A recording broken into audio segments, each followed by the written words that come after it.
આગામી 27મી ફેબ્રુઆરીથી 17મી માર્ચ સુધી ગુજરાત માધ્યમિક અને ઉચ્ચતર માધ્યમિક શિક્ષણ બોર્ડની ધોરણ 10 અને 12ની પરીક્ષાઓ શરૂ થઈ રહી છે। 49,849 વિદ્યાર્થીઓ છે, તેઓને આગામી પરીક્ષા માટે હું ખૂબ શુભેચ્છા પાઠવું છું। આપણે વલસાડ જિલ્લો સાથે સાથે દમણ અને દાદરાનગર હવેલીના પણ કેન્દ્રો છે। 55 આપણા પરીક્ષાના કેન્દ્રો છે અને આપણા 151 બિલ્ડિંગ છે। આ 151 બિલ્ડિંગમાં વલસાડ જિલ્લાના 120 બિલ્ડિંગ છે અને 31 બિલ્ડિંગ દમણ અને દાદરાનગર હવેલીના છે।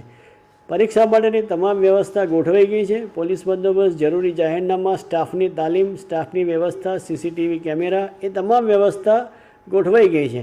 વધુમાં અમારે ડીઓ કચેરીએ આ વખતે પણ એક વધારે એક ઇનોવેટિવ પ્રયોગ કર્યો છે।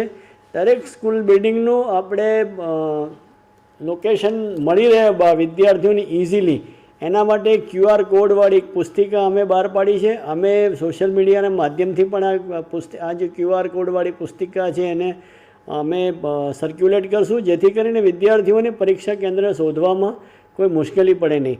ફરીથી તમામ વિદ્યાર્થીઓને પોતાના જીવનમાં સફળતાના શિખરો સર કરે એ માટે અભ્યર્થના પાઠવું છું।